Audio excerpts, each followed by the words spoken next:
जैसा कि आपको आज हम लोग बताने वाले हैं कि बच्चा जुड़वा क्यों होता है। हम लोग बराबर देखते हैं कि जो बच्चा होता है वो जुड़वा हो जाता है। तो जुड़वा होने का रीजन क्या है वो आपको हम कंसेप्ट क्लियर करने वाले हैं। मोस्टली क्या होता है, जब एक सीमेन में जब एक स्पर्म होता है उसमें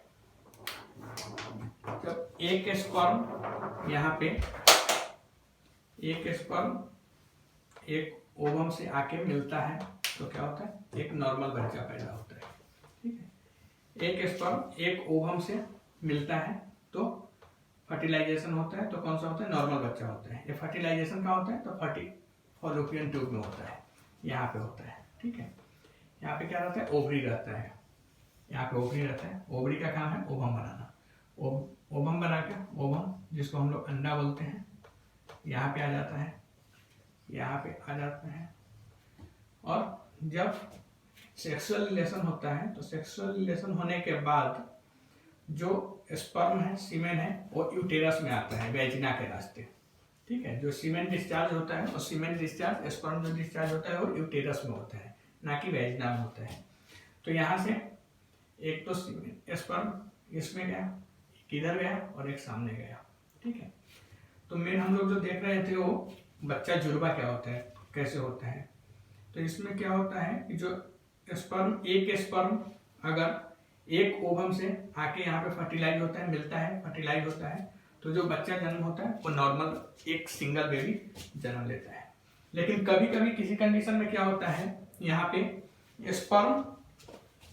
दो स्पर्म एक साथ चले आते हैं, दो स्पर्म एक साथ चले आते हैं, दो स्पर्म एक साथ चले आते हैं। बट यहाँ पे फीमेल में ओवम एक ही रहता है। ठीक है, तो इसमें क्या होता है, दोनों स्पर्म एक साथ ओवम में एंट्री कर जाते हैं।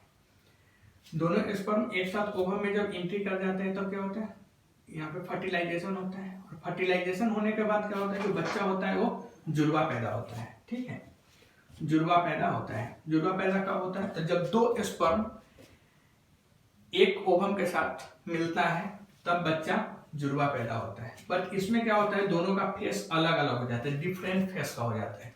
दोनों का शक्ल अलग अलग मिलता नहीं, दोनों का शक्ल अलग अलग दिखता है, क्योंकि यहाँ पे स्पर्म दो था और ओवम एक था। तो ऐसे कंडीशन में क्या होता है, बच्चा तो जुड़वा होगा लेकिन दोनों का फेस, दोनों का शक्ल अलग अलग होगा।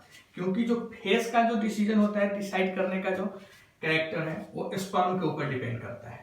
ठीक है, तो यहाँ पे स्पर्म दोनों डिफरेंट है, अलग अलग है। ये अलग स्पर्म है, ये अलग स्पर्म है। बट ओवम यहाँ पे सिंगल है। दोनों स्पर्म एक साथ ओवम में एंट्री कर जाता है आफ्टर सेक्सुअल रिलेशन।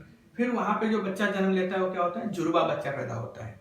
और वो जुड़वा बच्चा पैदा तो होता है बट दोनों का शक्ल मिलता नहीं, दोनों का शक्ल अलग अलग रहता है, सेम नहीं रहता है, क्योंकि स्पर्म दो अलग अलग है। लेकिन एक दूसरा कंडीशन में क्या होता है, दूसरा कंडीशन में होता है कि स्पर्म यहां से फैलोपियन ट्यूब में सिंगल आता है, सिंगल आता है। लेकिन आफ्टर ओवुलेशन ओवरी जब ओवम बनाता है तो दो ओवरी यहाँ पे एक साथ आ जाते हैं। फैलोपियन ट्यूब में दो ओवरी एक साथ आ जाते हैं, बट जो स्पर्म रहता है वो सिंगल रहता है। तो ये दोनों ओवरी में यहाँ पे इंटर कर जाता है। स्पर्म जो रहता है वो दो ओवरी में एक साथ इंटर कर जाता है। फिर यहाँ पे क्या होता है, यहाँ पे भी बच्चा जुड़वा तो पैदा होता है, यहाँ पे भी बच्चा जुड़वा पैदा हो जाएगा, लेकिन दोनों का फेस यहाँ पे सेम हो जाता है। अगर एक ओवम है और दो स्पर्म है, दो स्पर्म एक ओवम में इंटर कर रहा है तो भी बच्चा जुड़वा होगा, लेकिन दोनों का शक्ल अलग अलग हो जाएगा। क्योंकि जो फेस शक्ल का जो डिसाइड करने का कैरेक्टर है वो स्पर्म के ऊपर डिपेंड करता है। तो उसमें क्या रहता है, दो स्पर्म रहता है, इसकी वजह से अलग अलग दोनों का शक्ल हो जाता है। लेकिन यहाँ पे क्या है, स्पर्म एक है और ओवम दो है। तो एक स्पर्म दो ओवम में जब एक साथ एंट्री कर जाते हैं तो भी बच्चा जुड़वा पैदा होता है, बट उसका फेस सेम हो जाता है। पता ही नहीं चलता है कौन बड़ा है और कौन छोटा है, दोनों का फेस सेम होता है, पता ही नहीं चलेगा कौन बड़ा है या कौन छोटा है। तो ऐसे कंडीशन में बच्चा जुड़वा होता है। ठीक है।